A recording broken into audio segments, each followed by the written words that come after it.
Welcome back. We are on the New Jersey Turnpike. This one here may be late. How did I make you late? Because you have to get freshened up. We left at 7 o'clock. I thought that's what you wanted to do. Wow. Traffic's like very minimal. We're off to Englishtown, New Jersey. What I wanted to talk about a little bit was the Motor Oil Geek put a video out yesterday talking about top tier fuel, gasoline, and he was using Tektron as his example. Not that it was sponsored, but maybe he's trying to get a sponsorship. If anyone ever asked me what fuel injection system cleaner or maintenance that they should do to it, right, starting at the gas tank, the fuel tank, I say Tektron is my number one to go to, although it is expensive in my opinion, but the results in my opinion also are better. Oh, I just squished a bug on the windshield right there with my fingers. Can you give me something to wipe that off? It's going to drive me crazy besides the windshield's filthiest. Hey, what are you going to do there? Use my tough guy toilet paper roll? Yes. Yeah, there's nothing tougher than a man with a toilet paper roll. Give me another leaf of that. Oh my gosh. Alright, so what he was saying, damn it, I started the video in that landscape, so it's got to stay there. So what he was saying, how about that? Let's try and fix this. This truck just is not optimal sometimes for doing video. Well, I'm just going to drive with it in my hand at 70, 80 miles an hour to the track. Top tier. Top tier doesn't mean super. Top tier means that the fuel that's in the ground has special additives for cleaning. Now there are some premium and mid-grade fuels that have detergents in it, but it isn't as much as, you know, the top tier system, the top tier blends. And I would say probably not. So I believe he said Exxon was like the inventor of, he had some special term for it. We're just going to say top tier with high detergents. And he was saying how the other gasolines are dirty. I do believe in that. And then when you talk about what's good for your engine, he said the key word, as I always say, the key word is the minimum standards, right? I say this all the time about oil's minimum standards and oil's minimum recommendations for your engine. Doesn't mean that it's good for you. And then what I was thinking in combination, I've been saying this a lot, is people just go and put the cheapest products in their car all the time and have bad results. And then I would hope that his lab tests, I do feel that the Oil Geek does report the lab test accurately. Does that mean that it's some of his recommendations are good for you and your engine? I would say no. And why I say that is he says he's tested oil at 7,500 miles and it was still good. Well, I don't think it's good for your engine at 7,500 miles. Actually, I know for a fact it's not. I don't care how it tests.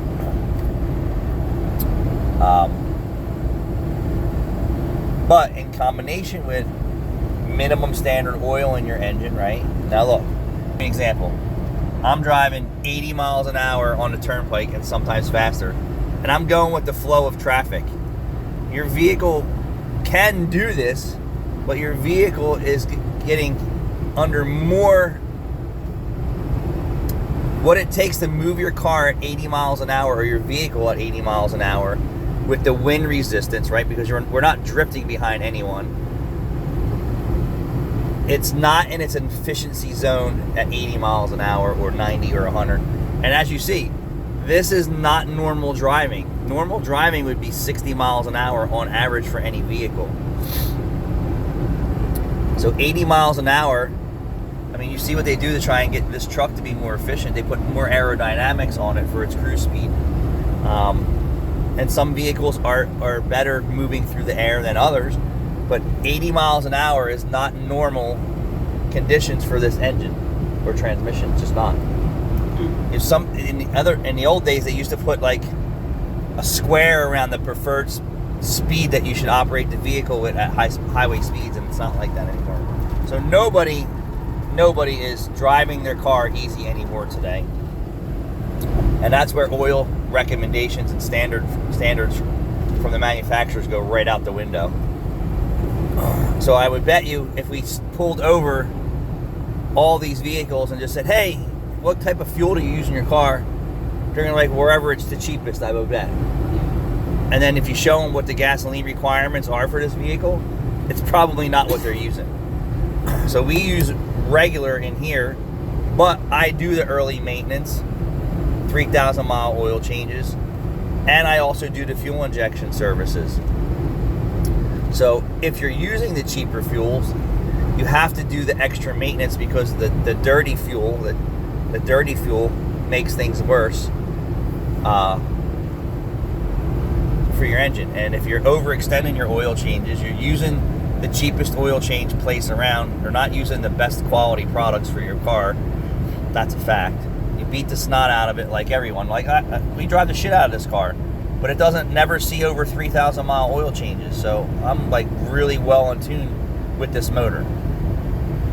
And then I use acetone in the fuel system. Can you call my brother? He's blowing my phone up.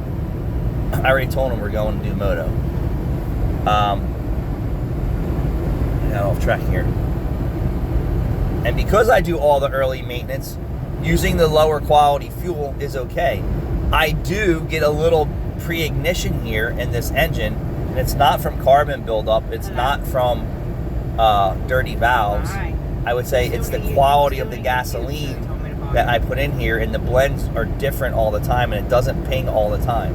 I'm sorry? It's very, very minor that it happens on 312,000 mile injectors. You can only do so much cleaning to them before they need to be replaced. That's just my opinion. Is everything okay? But for the customer who uses cheap gas, the cheapest oil change place, he doesn't have all those overextends their oil changes, it's a recipe for disaster. He also said that using extra fuel injection or fuel system cleaner, right? Must be a car show somewhere. Got a Stanger Banger, got a ACK, and we got a Dub. Where's that? A Nissan. That was a Lexus. And they're all shiny. A Dub. There might be a drift event at Englishtown today. But yeah, if your cheapest oil change place, right? You don't ask what quality. You don't know anything about your engine. You don't know that the minimum W and viscosity is wrong for your engine. You drive just like everybody else on the highway and the roads. It's 0 to 100 real quick and all the time. Your engine's being abused just like a race car. And then you're using the cheapest fuel. It's a recipe for disaster. And they also are coming out with a fuel that's designed for GDI that reduces the deposits, and I believe in that because now that the fuel has additives in it to clean the engine. Now, if the customer still has all those bad habits of overextended oil changes, doesn't know the right oil, does 0 to no maintenance, you're just asking for more problems. But you can add additives to any of the grade gasoline that you put in your car. But I don't think that the human behavior is even programmed to do that. Just gas and go, gas and go. I think the public will get wiser over a period of time. But he did say, he did show his test results. Back to that was, in his test results, they were showing the intake valves, and it showed that Tektron 19 times cleaner, or 19 times the cleaning power on the intake valves, which is insane. 19 times. That is a pretty significant improvement in intake valve cleanliness from using a fuel injector additive. And he didn't specify the engine, I believe. It was just intake valves. So some engines, I don't think all engines are dirty, to be honest with you. I think they are dirty if you overextend your oil changes. If you catch it before the oil gets dirty, then you can prevent your engine from getting dirty, right? Like our house. You clean the floors before they get dirty. we clean the toilets before they get dirty. And everybody knows what a dirty toilet and dirty floor looks like, right? It's pretty simple. If you clean your toilet all the time, even if it starts to look a little dirty, guess what happens? The toilet never looks dirty. Our toilet never looks I'm just dirty. giving an example. I'm saying being proactive to cleanliness, right? If your air filter's disgusting all the time, what do you think your engine's like?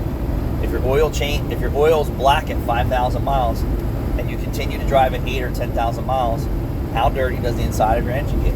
Real dirty. It's hard to go backwards when you create these problems because we can't really get inside your engine and manicure it and keep it clean. You have to use tricks and tactics and chemicals and things that we really shouldn't have to if you just maintenance your engine a little bit sooner or did the maintenance.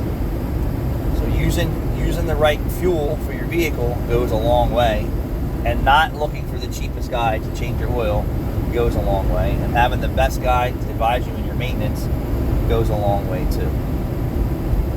Alright, if anyone else watched that video, let me know.